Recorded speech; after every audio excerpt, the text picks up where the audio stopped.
আজ আমরা সবাই মিলে চলেছি পার্কে। হ্যালো এভরিওয়ান, কেমন আছেন সবাই? ছিলাম আমরা দুজন, পাশের বাড়ি দুটো মেয়ে বললো আমরাও যাব, তাহলে চলো সবাই মিলে একসঙ্গে যাই বাসন্তী মর্দান শিশু উদ্যানে।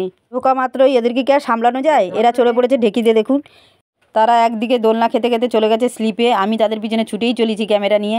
তাদের তো উদ্দেশ্য নেই ভুক খেবে না, কে কার ঘাড়ে পড়ছে। আরে বাবা আস্তে আস্তে চড়, নাহলে তো তোরা পড়ে যাবি। সে কি আর মানে, পার্কে অনেক বাচ্চা, ওই পুচকুসোনাটাও স্লিপ খাবে, কিন্তু ওদের ভয় আর স্লিপ খেতে পারছে না। আবার দেখুন চলে এসছে এখানে ঘুরবে বলে, কি বলে এটাকে জানি না। যাই হোক, ওখানে জায়গা পায়নি, ছুটে চলে এসছে দোলনায়। দোলনায় ঝুলছে, এই যে পাশে দাঁড়িয়ে রয়েছে কতজন দোলনা ধরার জন্য, মানে ওরা নামবে আর একজন নামবে, একজন আবার উঠে পড়বে। মেয়েরাও দুলছে, আর ছেলেরা তো কথা শোনে না, আস্তে আস্তে দুলতে দুলতে সে এত জোরে দুলছে, আমার তো ভয়ই লাগছে। এবারে সন্ধে হয়ে গেছে, দেখুন সবাই এখন বাড়ির দিকে রওনা দেবে। আমিও বললাম আমি একটু উঠি, দোলনার মধ্যে যেতে চাইছে না, ওদেরকে তাড়া দিয়ে নিয়ে গেলাম। তা যাই হোক, একটু খাবার দাবার কিনে নিয়ে এখন বাড়ির দিকে রওনা দিই। যদি ভিডিওটি ভালো লেগে থাকে লাইক, কমেন্ট, শেয়ার এবং সাবস্ক্রাইব করে দেবেন, পাশে থাকবেন। ধন্যবাদ।